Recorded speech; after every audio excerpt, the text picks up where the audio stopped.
Welcome to the Low Carb MD podcast. No one is beyond help. No one is beyond hope. As we have always said, we are bringing you medical information and cutting-edge science, but none of this is medical advice. Please seek out input from your own doctor.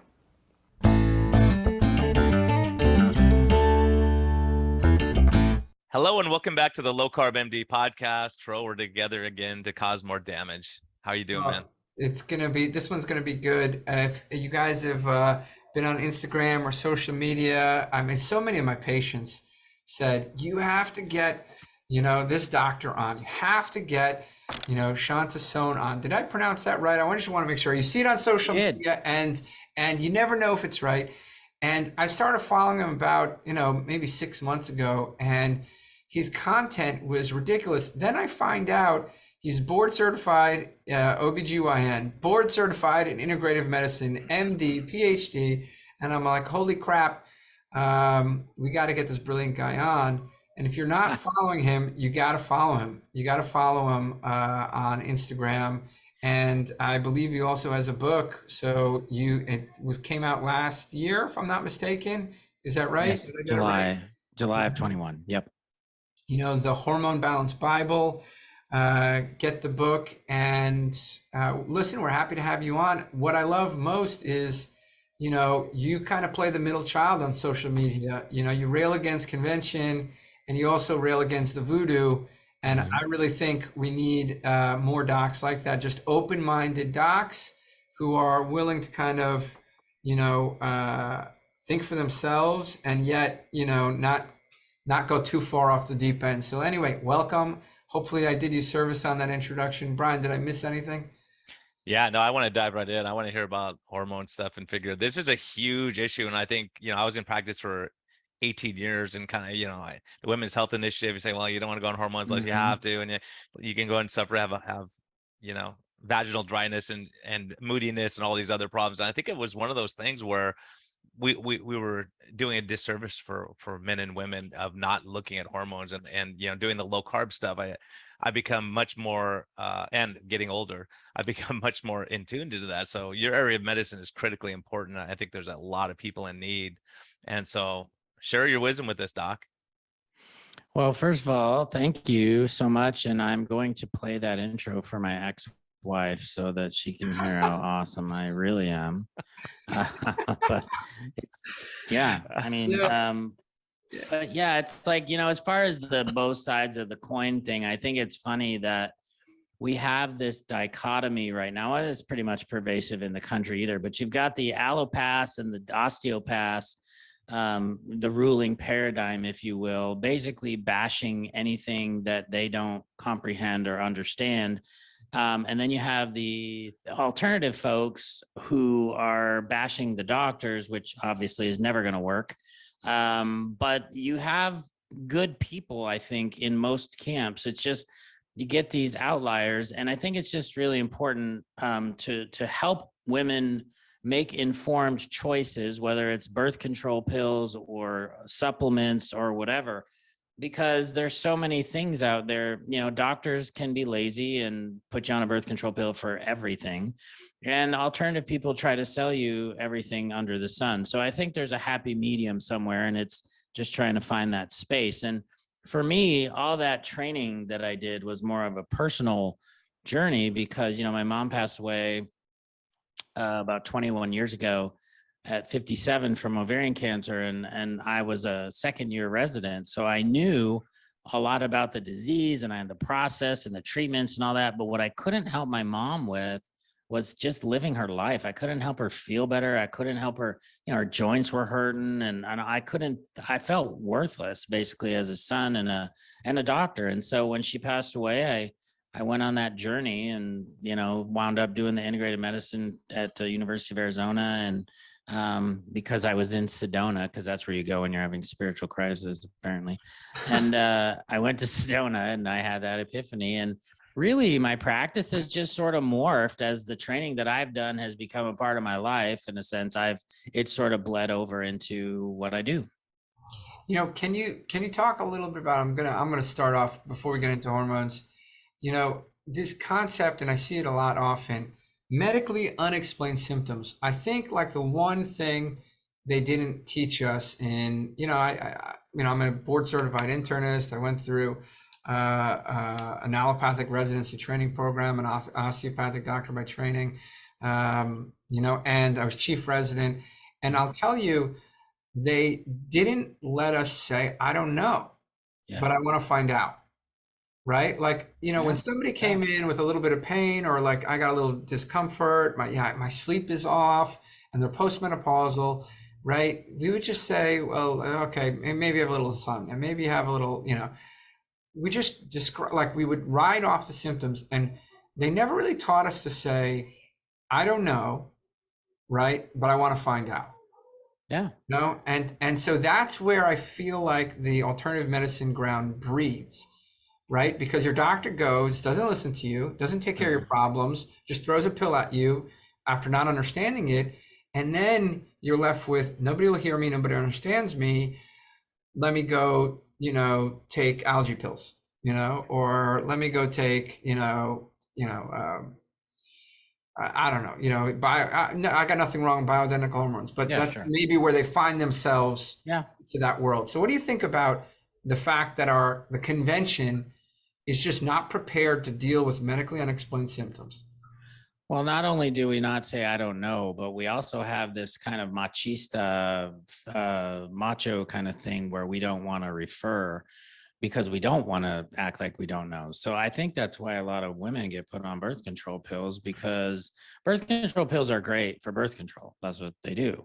But when you have like let's say a 16-year-old with heavy periods comes in and she's missing 3 days a month and track meets and stuff because her period's really bad and she's in a lot of pain, and she goes to her gynecologist, and the gynecologist, trying to help, obviously says, well, let's just put you on the birth control pills.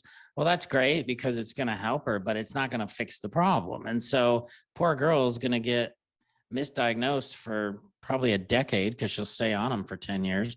And then she'll come off of them and her periods are still bad. And I think that's where we're running into the problem, is not only do we fear this concept of saying, I don't know, which is something I do all the time because I know a lot about hormones and, fibroids and endometriosis, but I don't know a whole lot about bones. It's just not, well, first of all, I hate bones and I hate eyes. So every time I see someone have an eye thing, I can't even keep my eyes open. So we all have our things that we're good at, right? And we shouldn't be embarrassed to admit that.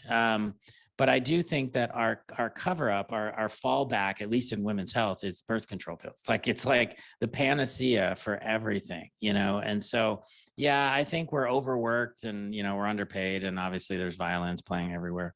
But we're not really addressing the problems. And if you look at women in general, the delay to diagnosis for endometriosis is like 7 years, fibroids 5 to 7 years. That study that came out a while back that showed that women spend 18 minutes longer in the emergency room before they get pain meds than men do. It's a pervasive thinking in society that women are kind of second-class citizens.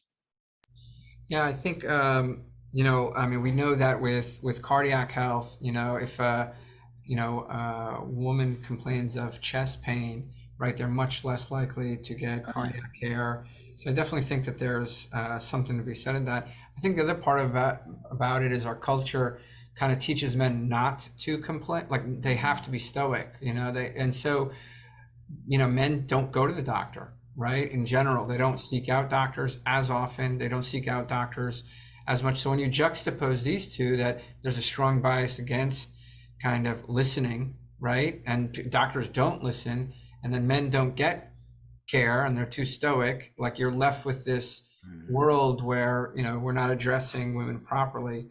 Why do you think we just throw, do you think we throw people, birth control at people just in the same way we throw antibiotics at people, just in the same way we throw, steroids at people, just in the same way do you think that it's just a systemic prescription pad medicine issue? Well, I'm probably a little harsher than you. I call it lazy medicine. I think that is there data to show that, like, say, for instance, one of these docs that is very, very brutal to other physicians and alternative care providers on the internet. Basically, hormone imbalances don't exist. They're not a real thing. You know, they're trying to sell you something, blah, blah, blah. But then when you ask, like, why do you put a girl that has PCOS, why would you put her on a birth control pill? And she's like, well, because estrogen, blah, blah. And I'm like, okay, well, you're treating an imbalance, right?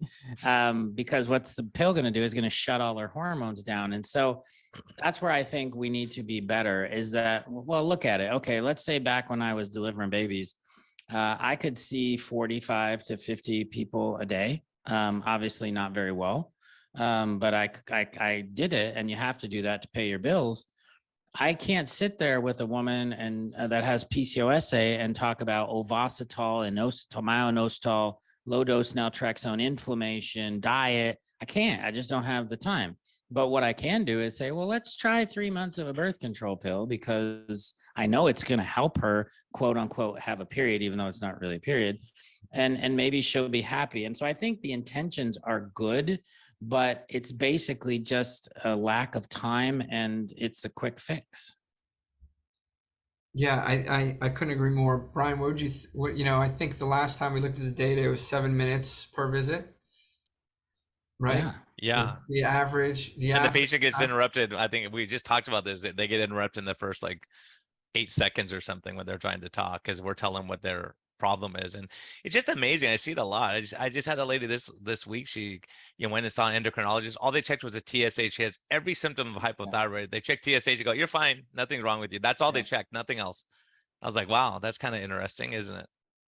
Or I love it when I have a woman come in, same problems, but her free T3, which y'all know is the active thyroid hormone, is basically like 2.2, which is the bottom of normal, right?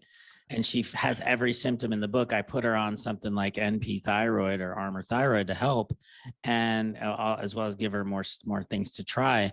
And then she goes to the endocrinologist and they immediately take her off of it and say it doesn't do anything. But she was feeling better. It's like, I don't understand that mentality. It's kind of like, that doctor doesn't know what they're doing. And I think that's horrible in and of itself. I never say that about other physicians.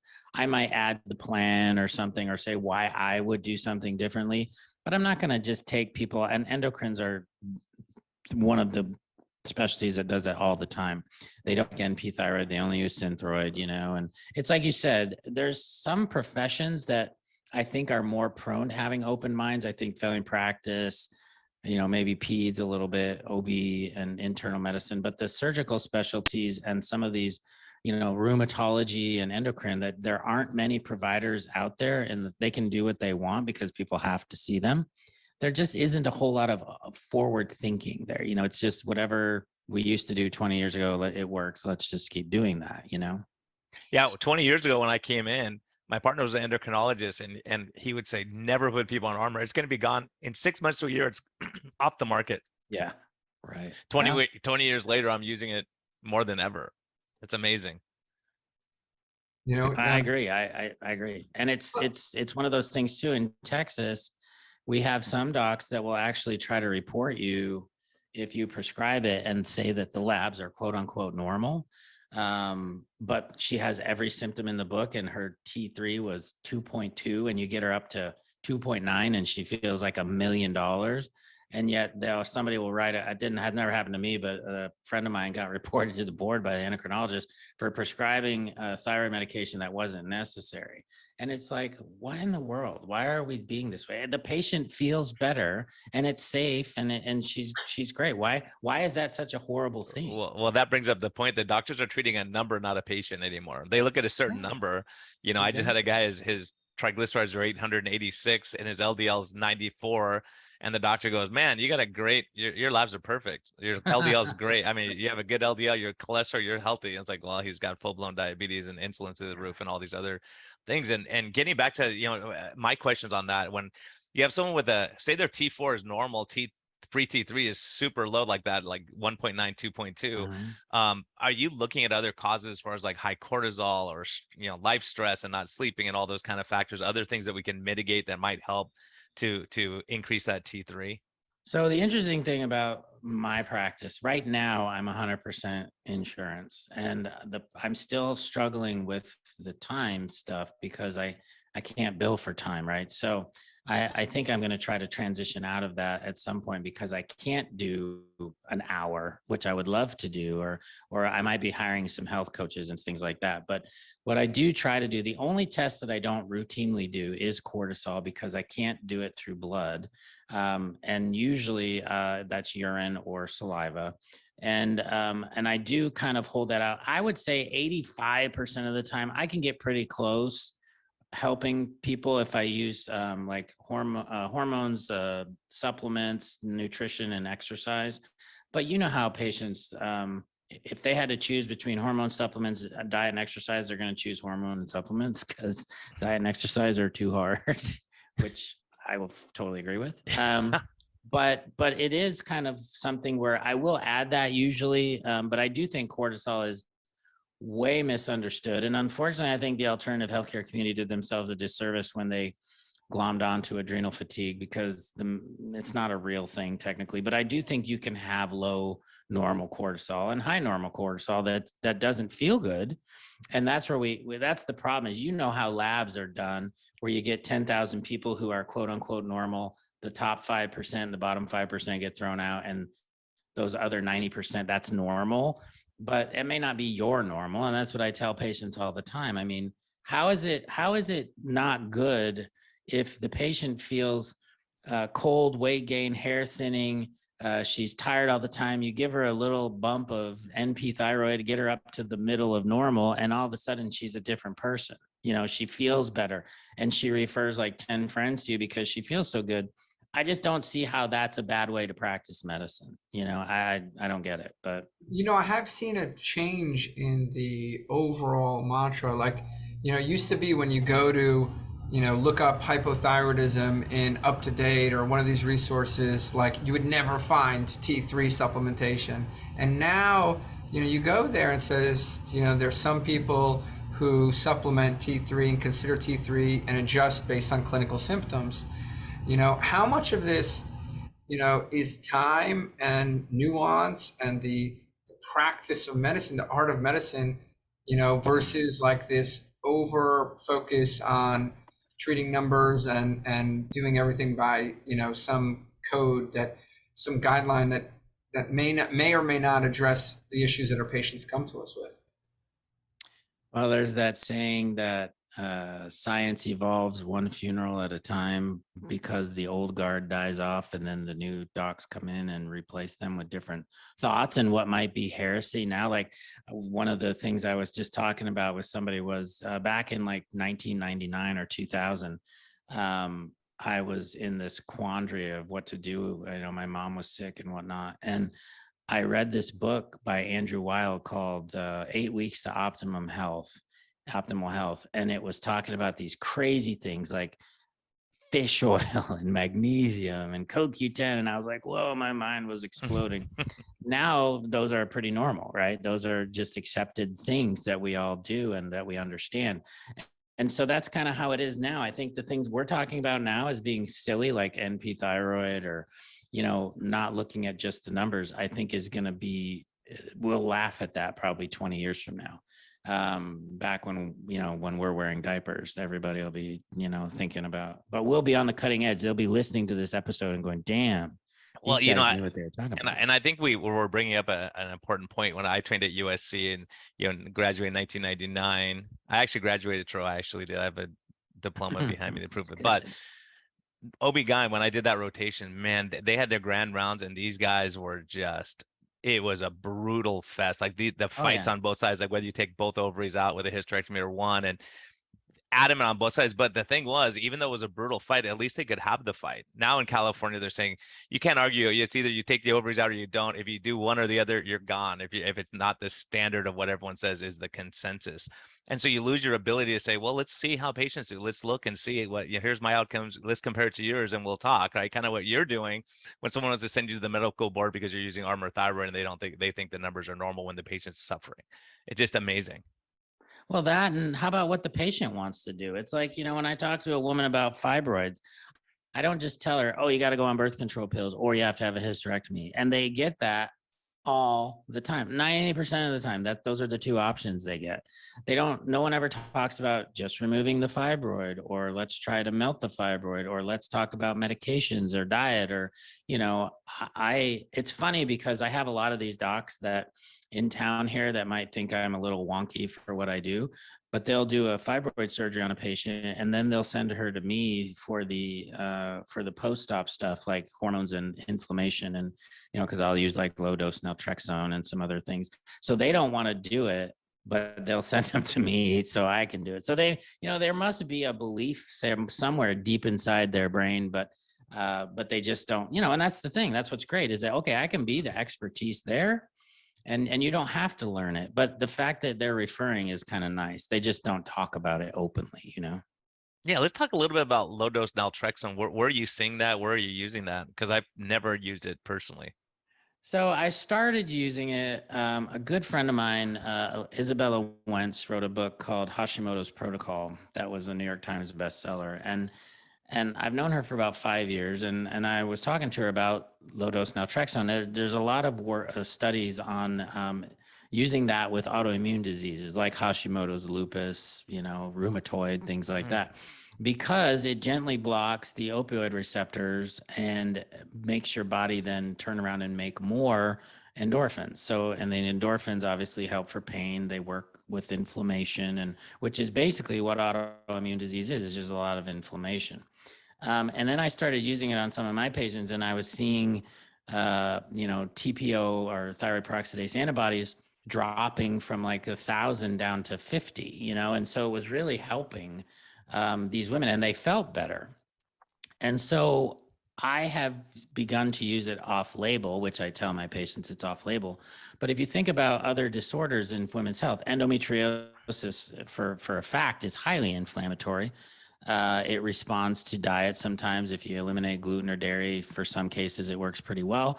And it just makes sense to me that if I do an excisional surgery on a patient for endo, where I'm physically removing it, what help am I doing her if I just say, okay, I cut it all out, we'll see you back in 2 years, and we'll do another surgery, because that's what happens 50% of the time.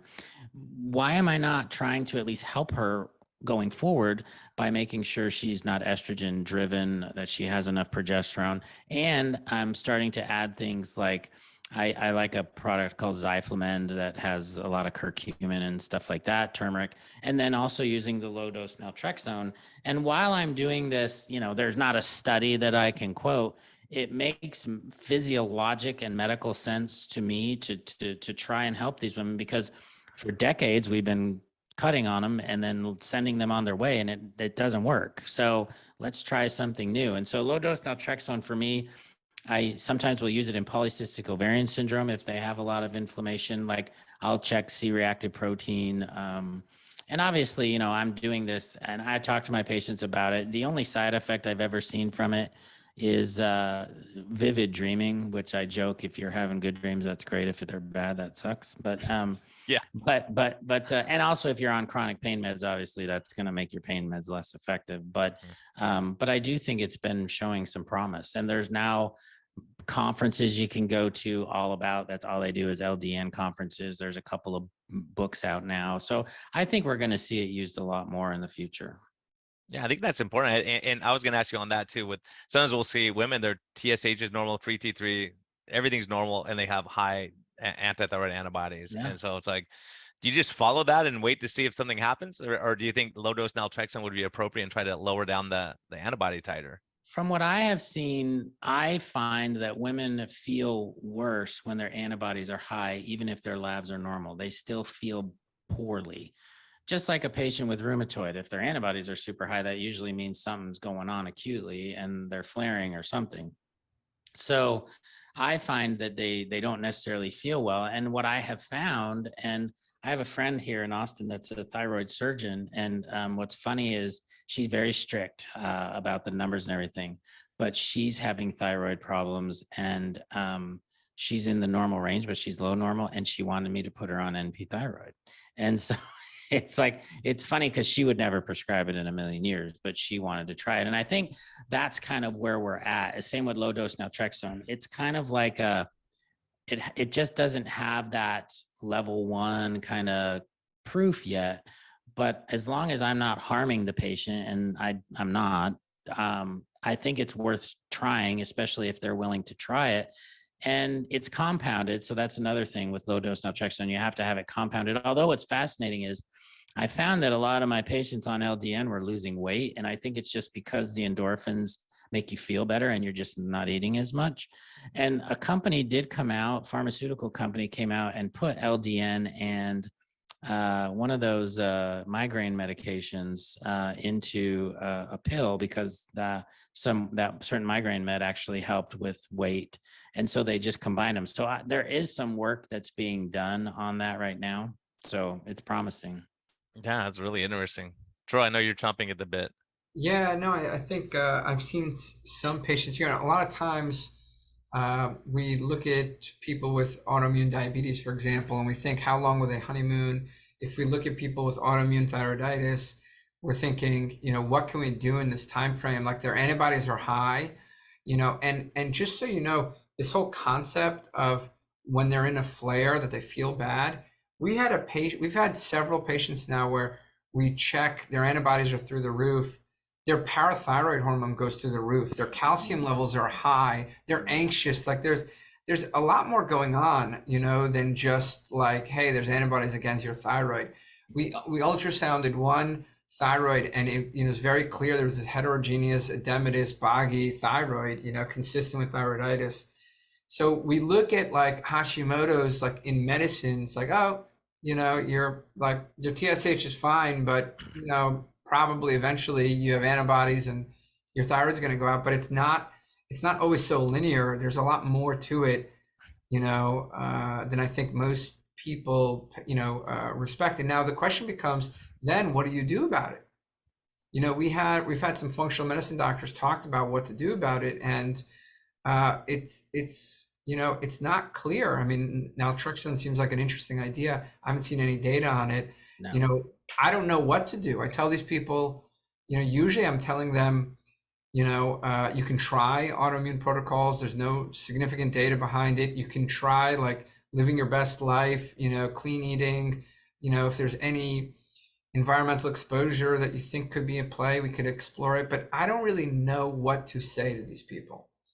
And I don't think absolutes are I think that whenever somebody is giving an absolute on either side, those are probably the people that are wrong, because you can't have it be that way. And I think the art of medicine is we are constantly learning. I mean, take for instance the vaccine and COVID. Look at all the learning we did in 2.5 years.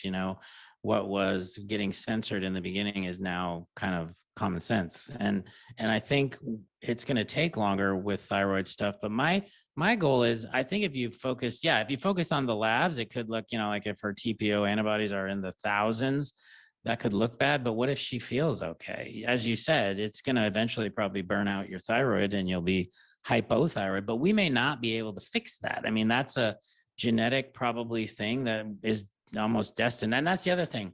We have to realize that we can't always fix stuff. I mean, my goal with hormones, and I tell everybody this, is to give you a better quality of life. I'm not necessarily going to fix every problem you have, especially with decreased libido. I mean, I see that all the time. And I always have to tell women, I can raise your testosterone to the level of your husband's. And you may want to rip his face off, but you're not going to want to have sex with him.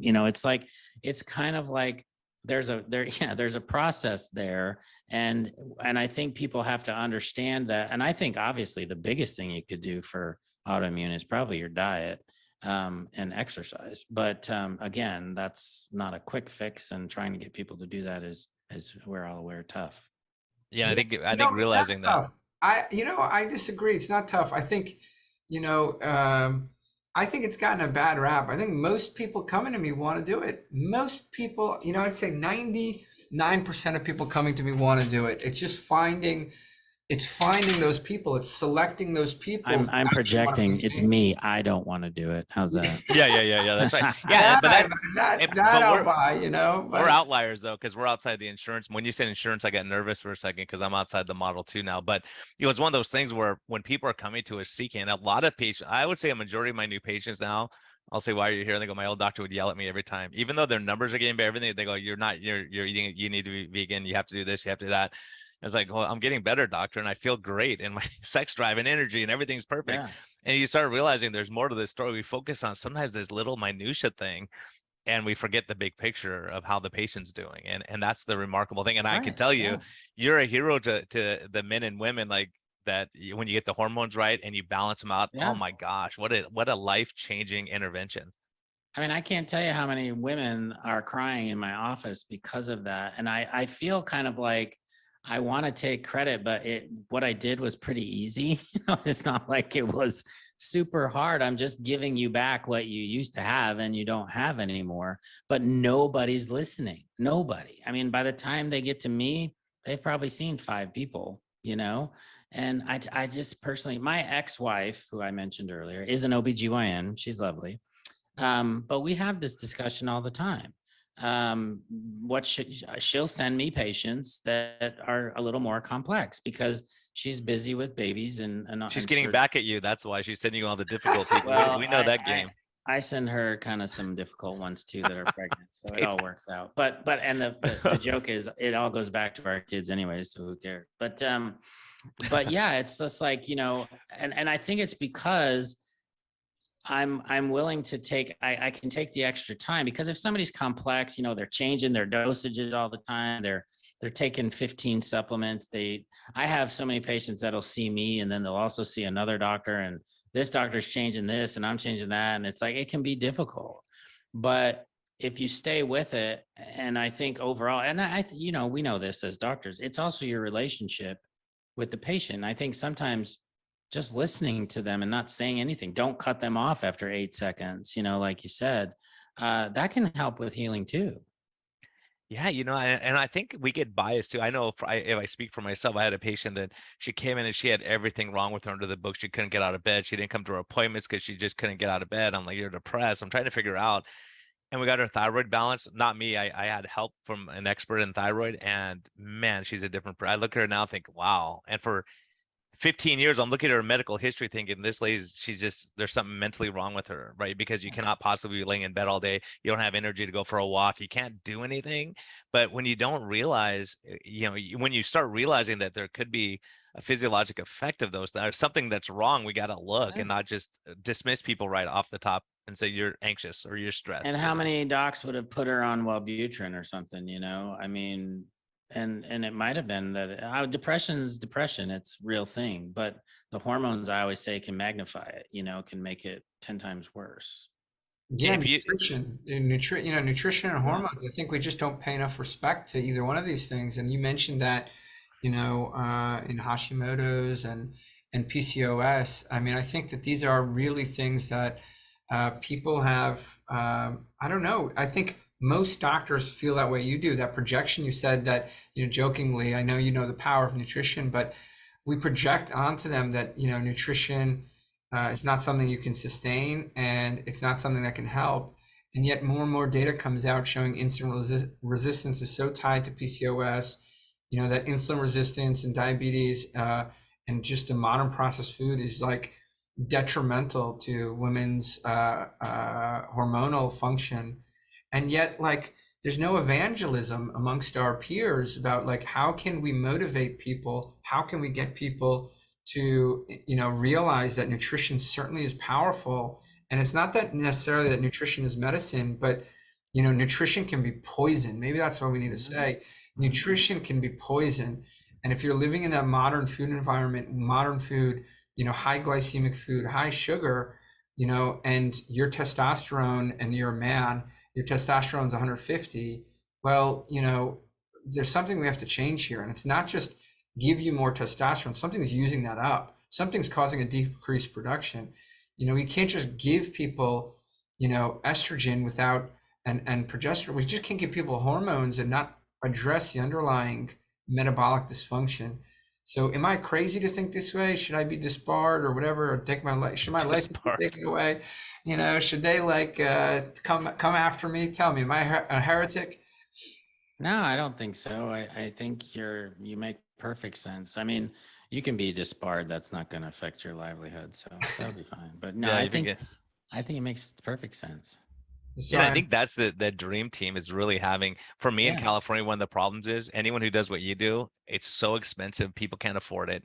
And they're flying to other states to get treatment. And I wish we had some kind of a, pact where we had people that can really reach out and get the hormones right. Because from what I'm looking at, and Tro will agree, we don't agree on much, but stress, not sleeping, being uptight, lifestyle, all these things have a huge effect all the way around. And if we can get the stress right, I mean, our biggest thing is if I had a magic pill for stress, right? Get the stress, sleep, alcohol, all those things that kind of tie in with all that stuff. Mhm. If we can get that fixed, that's a huge piece of the puzzle. And then the hormones, um, on top of that, if you get all that stuff balanced out, man, we could really make some impact. Yeah, and I mean, I have patients ask me all the time, and it's like you've been alluding to here. It's the hormones are basically endpoints of bad diet, bad. You don't just have hormonal issues usually if things are perfect, right? I mean, if you're eating good and you're working out and you have a healthy body weight. I think one of the reasons that I see so much low testosterone and high estrogen is because of obesity. I mean, it's rampant, and estrogen, fat cells make estrogen. High estrogen levels drive free testosterone down, so that it's a double whammy. And then all the processed foods and whatnot. And I'll tell you what, I've been trying. I just turned 55 last week, and you look in the mirror and you're like, who the hell is that? I'm just like, I'm buying skin creams now and all kinds of stuff. So it was fun. I was like focusing more on the outside, and I started thinking, well, dude, you gotta eat better. You gotta get back out there, go to the gym and stuff. And so I do think, like, I have my testosterone is kind of like low, a little bit lower than the norm. I think it was 275. And I can go on testosterone, but I also need, if I'm going to do that, then I'm going to put all the other things in place. I'm going to start eating better. I'm going to work out more, gain some muscle and stuff like that. And so that's what I always tell patients too. I mean, I can help your thyroid, but long term, it's going to be, you have to do all these other things. yeah, 100%. I mean, and it's certainly motivating them. I want to talk about testosterone a little bit. I know you're an expert on women's health. So what's the role in, I maybe 5 years ago became aware of this idea that you can kind of microdose testosterone to help with, kind of a hyposexuality, and there, certainly the ovaries, we learned make some testosterone, and so what this concept of small, very tiny doses of testosterone. Do you use testosterone, and how often do you use testosterone, particularly in postmenopausal women? And is that something that you look at? I know other people don't. I know very recently it became part of the guidelines even for hyposexuality. So tell me about, what do women have to know about testosterone? Testosterone, so low, like I said, the range for testosterone is huge. It's 30-fold for a woman, and a high normal for a woman on a total is like 64. Keep in mind that for men, optimal is probably somewhere between 700 and 900 or something like that. So when we talk about women and testosterone, we're talking about low dosages. But I could, like, if you came in and your testosterone was 0.4, I could multiply that tenfold and it would still be normal for a woman. But a tenfold increase is going to make you feel better. And usually what I'll see for low testosterone, low normal testosterone, fatigue around 4 or 5 in the afternoon, hair thinning, decreased muscle mass, workouts are kind of suffering, more abdominal weight gain. I always say if it was a t-shirt and you just wanted to tell the world how you felt, it would just say meh. Like, you'll get stuff done, but you're not going to do it with style because you just don't feel good. And so I think it's it'd be a microscopic dose for a man to do like a 2 milligrams of topical testosterone, but for a woman, that could bump her right back up into the middle of normal for a female. The problem that I have right now is this rampant use of hormone pellets in women that have testosterone, because I'm seeing levels now 300-400, and that can have some bad ramifications. That can have cholesterol issues and heart disease and stroke and high blood pressure and clitoromegaly, voice deepening. Those are permanent. And the problem is that what's happening with the pellets is that the people putting them in, they're just following protocols from, these companies, and there isn't a whole lot of art there. It's just a moneymaker, unfortunately. I've seen so many problems with these pellets and super therapeutic doses.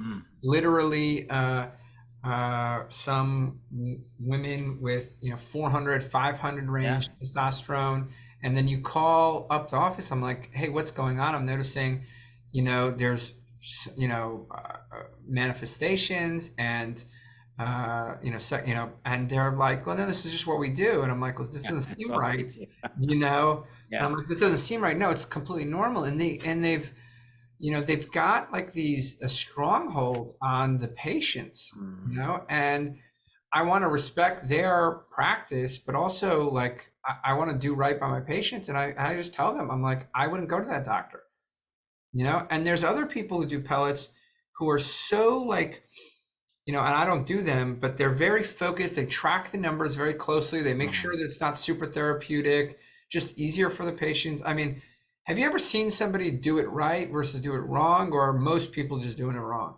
Well, I mean, doing it right in the sense that they're doing what they're instructed to do is different. I personally don't think there is a dose of a pellet that you can give somebody that's going to make them not super therapeutic. And actually, I won't name the company, but the number one company out there that's doing these trainings, they often will tell the providers that they shoot for over 100 on a total, and for a woman, that's twice normal most of the time. And that's just what they shoot for, and it can go higher than that. And what they do is there's a guy in town here, and I did what you did. I called him because her level was 438, and she's like coming unglued. She's crying. She wants to, she feels edgy. And I called him because he's an orthopedic surgeon and he's doing pellets. And I tried to tell him like, hey, I'm just taking care of your patient. I'm not criticizing or anything. And he got so upset with me. And it's like, I get it, but it's like, at the same time, do you not want to learn? If you're going to do it, do you not? I mean, I want to know how to do it the best way. And I just think that what they do is they take the numbers from the labs and they'll put them in a program, and that tells them what to dose. And so there's no thought there. There's no symptom checking. It's just this is what the program says to put in. This is what I'm going to put in.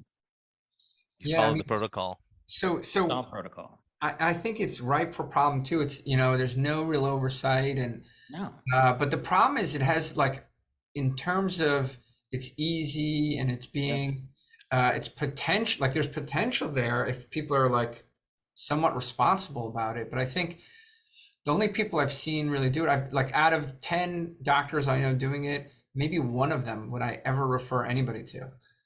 I don't know what that tells The new you. thing too is I think it might be better I don't do men's health, but I know for men, when they do testosterone, they do intramuscular or subcutaneous injections. And I think for women, while I'm not a huge fan of necessarily those either, I don't know a lot about them, but I think if you have to do something, I'd rather do a sub-Q injection or an IM injection rather than doing a pellet, because the other thing with pellets is you can't take them out. So with a sub-Q injection or an IM injection, that medicine may last for a week, but if you do a pellet, you're stuck with that for 3. I've seen women have high testosterone levels for 6 to 7 months after their pellets, and you can't really dig it out because it's a piece of rice and you can't find it. So I think that's part of it too, is just, you're stuck with it once you get it put in. Yeah, and I always question that too. I mean, the easy way for us is to give a testosterone shot to guys, every couple of weeks or whatever. What do you think of topical as far as that compared to injection? I know you do women's health, but I bet do you think it's a more physiologic to have a low dose every day rather than a huge dose and then you wait a couple of weeks So and do the way another I look huge at it dose? is this: if you look at pellets, you're going to get a sharp increase after they insert it. So probably for a month, you're going to shoot way high. And then over months, you're going to decrease. And then, so it's this sawtooth pattern, but Exactly. it's wide. It's a wide pattern. Injections do the same thing. The intramuscular shots will do the same thing, but it's over a week instead of like a month or 3 months. Exactly. So you have a bunch of smaller Yeah. teeth. And I think the creams may, it's like you put a topical on and then probably by 8 p.m., most of the medication is probably gone. So you do get that, I think if you looked at it over time, though, it would look more steady than this up and down that the pellets would give you. And I think that the other thing is I do find about 5% of the women that I treat, I can't get the cream to absorb at all. Like I just can't get their levels to go up. And so I'll switch them to a sublingual troche, because the troches again have a sharp rise because it's all sublingual and then it drops. And I think the creams are a little bit slower, but it's just, I think the other thing too is it's also practitioner, it's like, what do you feel more comfortable with? If you feel better with pellets for whatever reason, maybe you can try to find a dose that doesn't make them go super physiologic, but I think the other thing too, the interesting thing is, let's say you put a pellet in someone and their testosterone goes up to 400. Well, they feel great, right? They're going to feel like $1 million for a while. And then what happens is, let's say it drops to 200. They're going to start feeling that testosterone withdrawal and they're going to go, oh my God, I need another pellet. Now they're still super physiologic, but they are feeling that withdrawal. And so they go get more. And so it's kind of, I call it the Gatorade effect.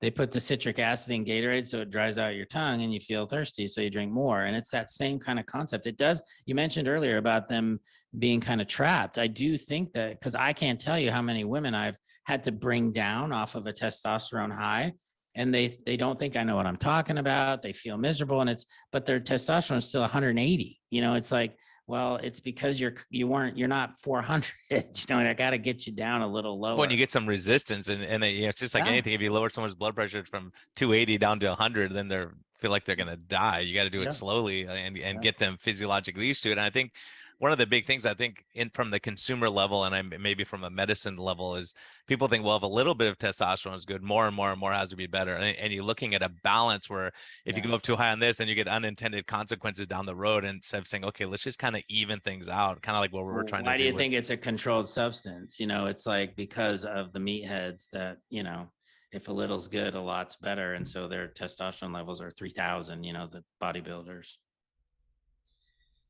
Can I, well, everybody's ripe to kind of abuse, most things. If you look at supplements, I feel like they're abused. If you look at hormones, they're often abused. What are, let's switch the script. What are the most common we talked about hormones being prescribed by doctors. Well, what about the alternative people? What are they prescribing off? I used to see much more, in postmenopausal women, black cohosh, red clover, and I think the data is pretty much, I don't know, it's inconclusive at the least. What are the supplements you use and what do you stay away from?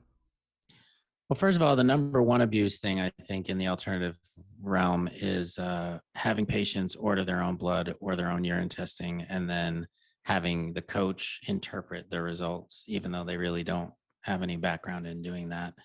And I've caught a lot of flack about this from coaches that are friends of mine, but it's true. You don't have a license to practice. You shouldn't be interpreting labs. That's just my viewpoint.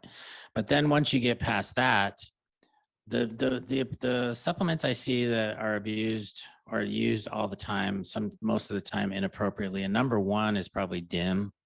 A lot of diindolylmethane. A lot of women are put on that because their quote unquote estrogen levels are too high.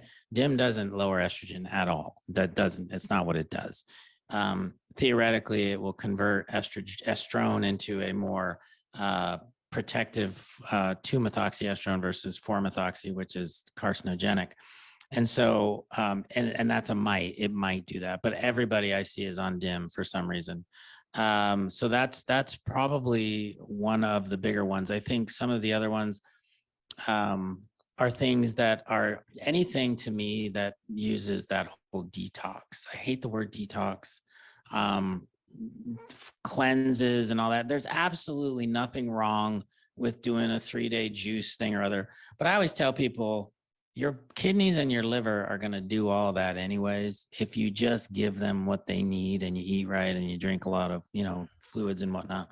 So I think these detox packages that are like $1,200, I mean, sure, people feel better, but it's because they're not eating anything for 3 days. Like, the Prolon thing. I've used Prolon myself. I've tried it. Vlogo has a lot of evidence.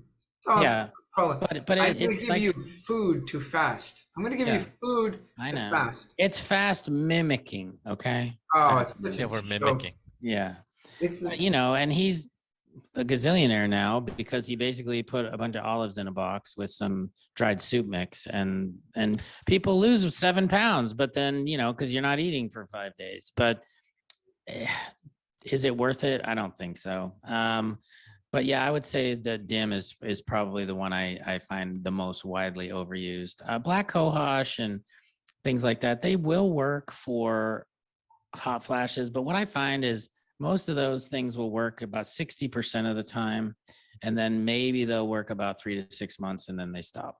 Yeah, that's like the placebo in some of the trials I've looked at for, it's basically, I mean, which is good and bad, because you can tell people, hey, this will probably, the evidence says black cohosh and red clover will probably, minimize your symptoms by 50 to 60%. I think when they tested that SSRI that just came out for hot flashes, the placebo response rate was like 50 and the efficacy was like 60%. Yeah. I mean, it was like meaning that like, hey, your body can fight this, what say you? You don't think those are the big ones. What about bioidentical, use my compound pharmacy, what about all that? I probably do 95% of my hormones are bioidentical. Actually, all of them are bioidentical. 90 to 95% are probably compounded. I do use a lot of micronized progesterone, which you can get at CVS or Walgreens. Testosterone, you can only get compounded. There's no other options for women.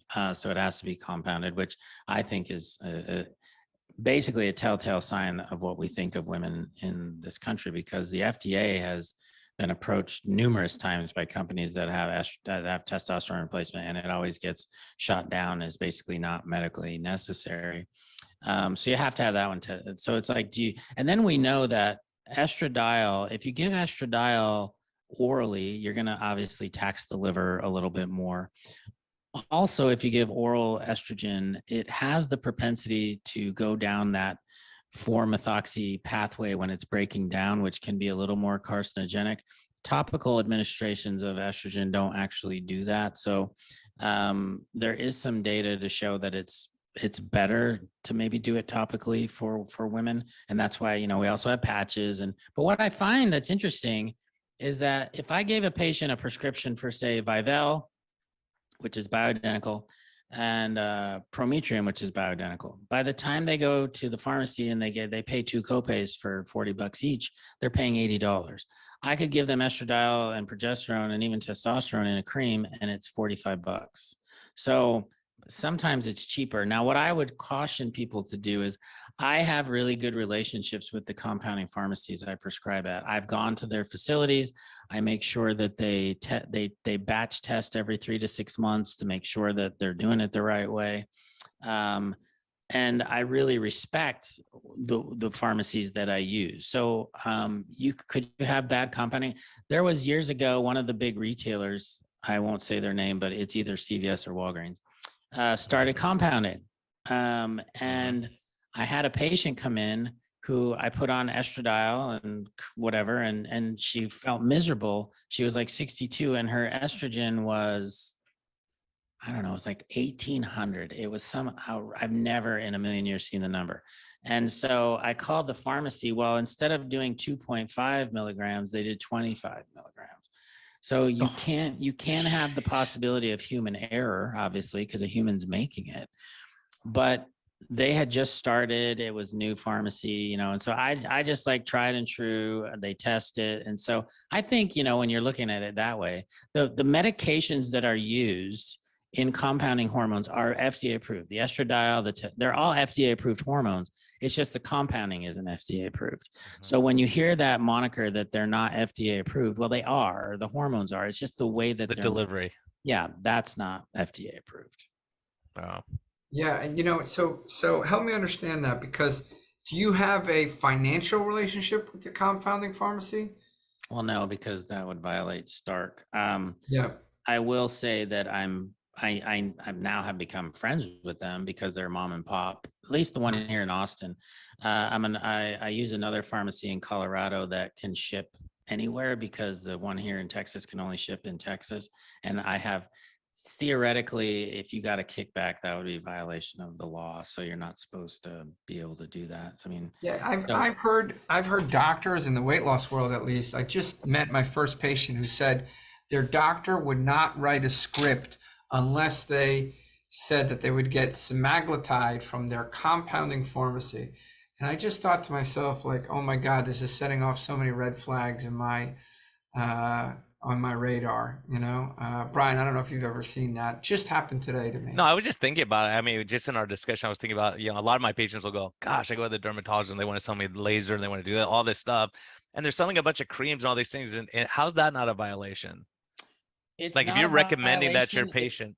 if you can tell them that they can buy it anywhere, but you Okay. happen to have it there, that's All not right. a violation. But if you tell them like he just said that they won't treat you unless you buy it from them, that's a problem. But All yeah, right, makes sense. as long as you're transparent and you tell people they can, like if I sell supplements, I have a website I use through Full Scripts that's actually integrated with my EMR. So I could be talking about fish oil and some other supplements, and I can text my patient that here's the supplements I mentioned. You can buy them here, but you don't have to, you know. Yeah, you and can get them anywhere. You can go to Yeah, you can get them anywhere. wherever. And so right. it's and I'm just transparent about it. You know, if Yeah, you and buy it there's from me- places. Yeah, exactly. And there's places that are, you know, we trust their quality compared to others that just going to Amazon and you don't know what you're getting type thing. So it's nice to use reputable.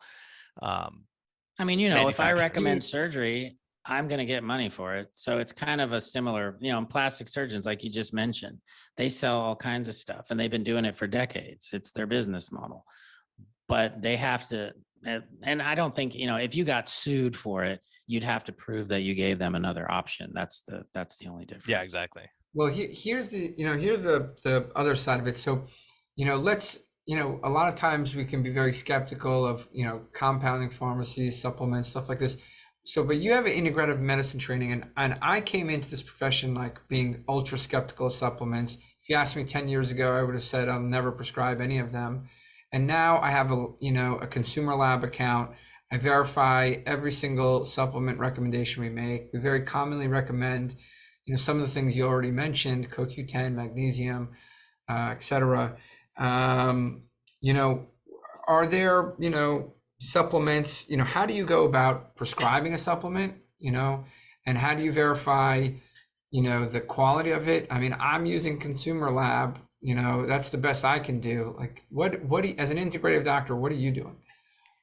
Well, the only thing I do, first of all, you got to keep in mind, people are buying billions of dollars of supplements every year, right? And probably most folks are on 2 or 3, something, fish oil, magnesium, whatever. My goal with recommending things is, one, if I tell somebody I think they might benefit from it, I want them to use a quality product. So like, let's say one of the things I prescribe a lot that isn't well known out there is maca. Okay. So I use maca all the time. I think it works great. It helps balance out the hormones. There's maca. You can buy it in bulk. You can buy different companies. Here's the problem that I find with maca. About 6 years ago, a big Chinese company came in and they bought, maca grows in Peru. They bought all the maca on the market. They bought every bit of it they could find. They pulverized it and they mixed it with a bunch of other parts of the plant just to make it go farther, right? So I don't even know what's in it. A company came in behind the Chinese that next year and they bought all the land. And so the Chinese companies can't buy it anymore. This company then also pays a fair wage to the workers. They've done a lot of research on maca that's on their website. They've done some white papers. So I will, and I like their, I look at their company philosophy and everything, and it just resonates with me. So I will recommend that product. And you can't do that with everything, but I try to do that. Like I use certain companies like Symphony, that's the maca product. I use Integrative Therapeutics, and I'll use some, and just because they're solid companies, they test their stuff. Like say for instance, somebody goes to Walmart or Costco and buys a big jug of fish oil capsules. I always tell patients, cut that capsule open and eat it. My guess is it's probably rancid because you just don't know what's in a gel cap. You don't know what's in it. 90% I've heard 90% of fish oil is rancid. That's the problem I have recommending it. Yeah. So I'll either recommend flaxseed oil in the refrigerated section, or I do recommend, like say, Nordic Naturals, because it's a reputable company. They do a lot of research. But that Nordic Naturals, if Amazon's putting it in some warehouse that's 90 degrees, you know what I mean? Like that's a problem. I've prescribed Visipa a lot more. If I'm ever gonna write for fish oil, I'm like, why not, go prescription grade? That's an option too. But I tell people, just save your money. I don't know what to do with fish oil. I'm like, just save your money, buy fish, eat fish skin. Yeah.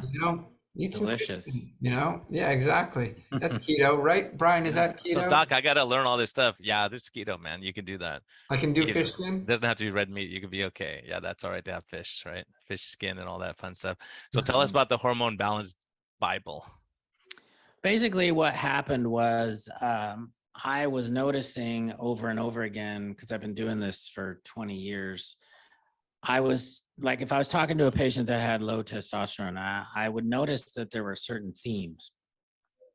So I found the 12 most common imbalances that I basically work with. And what I did was I started putting these storylines together and came up with, at the time I was doing a lot of reading and stuff, and I was reading a lot about like Jung and archetypes and everything. And so I thought, it's really interesting if I start talking to patients in a story about their imbalance. It was like light bulbs were going off. I was making more of a connection, And so the Hormone Balance Bible are the 12 most common imbalances, like let's say low testosterone, I call it the NUN, the NUN. Like hypothyroidism is the underdog, and it has a story, but then it also has things you can do to fix them. So a spiritual practice, hormone modulation, infoceutical information, meaning like I call that my woo factor. So acupuncture, Reiki, essential oils, nutrition, exercise, and supplements. And really the only thing you need a doctor for is the hormonal part. All the other steps you can kind of do on your own. But I just noticed that over time, I was really connecting more with my patients. Like they were getting it, and more tears, more connection. And so I just decided to put it all together in a book. And actually, interestingly enough, I was having dinner with a friend of mine and she wanted to invite this other guy. And I was like, okay, fine, whatever. And so she's like, tell him about your book. And so I did. And he's like, I want to buy it. And I was like, well, I haven't written it yet. And he goes, no, I'm a literary agent. I want to buy it. And so just kind of weird how that happened. I wasn't really thinking about even putting it into a book, but there it was last year with HarperCollins, came out in July. Awesome. Is it available on Amazon and all the other usual places? And we'll put a link to everything, Doc, so people can track you down. And your license?